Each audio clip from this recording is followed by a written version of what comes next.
I'm Dr. Thompson Akwo, Ntuba, the editor of Health and Development magazine, and we are at the NS Montreal Convention Center, downtown New Orleans, today the 31st of October 2016, and we are part of the Obesity Week 2016. And with me is? Dr. Paula Enochs, bariatric surgeon from Raleigh, North Carolina. My pleasure to be with you, Dr. Enochs. What is the benefits of your attending this meeting? Well, coming to a meeting such as this brings all the thought leaders for bariatric surgery together. We can hear about new and exciting technologies, as well as new procedures, as well as some of the science behind obesity and bariatric surgery. Also gives us a chance to network with other physicians of like minds and to help to develop future thoughts for this procedure. Lovely. Where were you trained? I was trained in Alabama, in Mobile, Alabama, University of South Alabama Medical Center. Your residency? Residency, same place. And are you a fellow? I'm a fellow of the American College of Surgeons and a fellow of the American Society of Metabolic and Bariatric Surgery. I've been in practice for about 15 years. That's a very long time, and I suppose you have a lot of experience in your profession. Yeah. There are people who are obese. They don't know they are obese, and there are those who fear that they are obese and they are not. What parameters do you use? What criteria do you use to judge or diagnose somebody to be obese? So the sort of the accepted criteria that everybody seems to adopt is a BMI of 40 or above, quantifying morbid obesity, and then 35 and above with a medical issue quantifies severe obesity, but such that needs treatment.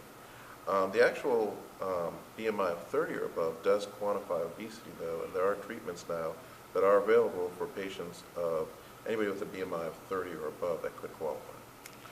Yes, BMI, and I'm sure there are many who are going to listen to the video and watch you, and they will be very surprised to hear you talk about BMI as a criteria or criterion to judge and make a diagnosis. What's the meaning of BMI? BMI stands for body mass index. It's not necessarily the best criteria, some people say, but it's the most established criteria. Insurance industries use it, medical industries use it. It stands for body mass index, and it's a ratio of your weight divided by your height. It's kilograms per meter squared. The idea is someone who's 200 pounds and 5 feet is much more overweight than someone who's 200 pounds and 6 feet.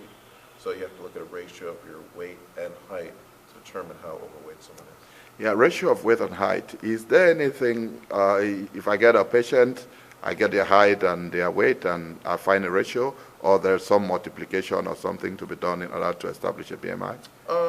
To figure it out, it's basically the weight in kilograms divided by the height in meters squared. If all you had was pounds and inches, it's the number of pounds you are times 704.5 divided by your height in inches twice.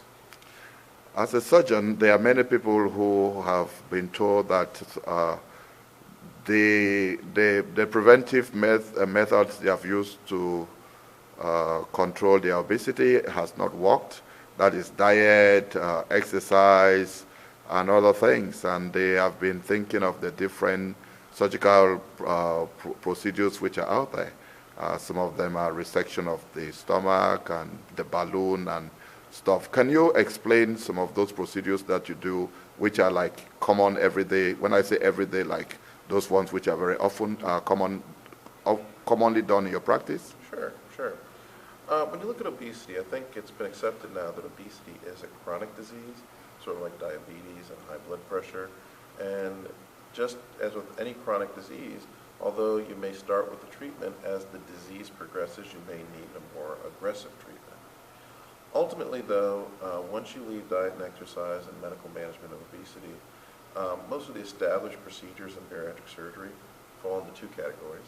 What we call the restrictive categories, which is where we just make the stomach smaller, and that would include the balloon, band, sleeve, and then procedures that are, they call them malabsorptive, but they're sort of a combination of restriction and malabsorption, and that involves the gastric bypass and versions of the duodenal switch. And we do all those procedures in our practice, and many bariatric surgeons do. The sleeve gastrectomy has become the most common procedure nationwide and worldwide.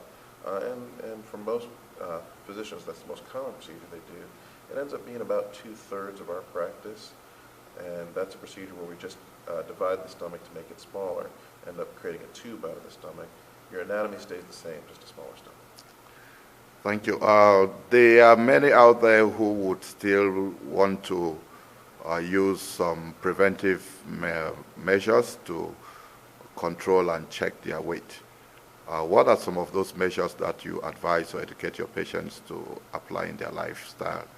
Well, with anything that we do, whether it's surgery or non-surgery, any of these things are just tools to achieve a lifestyle and behavioral change. It's truly the lifestyle and behavioral change that achieves the lasting weight loss.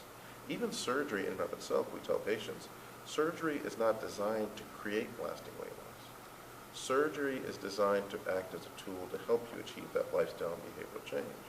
And it's the lifestyle and behavioral change that achieves the lasting weight loss. And that involves optimizing your proteins, minimizing your carbs, drinking plenty of liquids, taking your vitamins, exercise, and incorporating all of this into your daily routine. Exercise. What is it about exercise that most people cannot succeed with? Some people have tried to go to the gym over and over. They have come out failing. Some have run outside. Some have walked. Some do all sorts of things. And apparently, even with the exercise, they seem to put on more weight. What would you advise those who are struggling with different forms of exercise to do or not to do? Well, exercise, ultimately is work, and that's part of the reason why many patients and other people have difficulty with it or have struggled with it.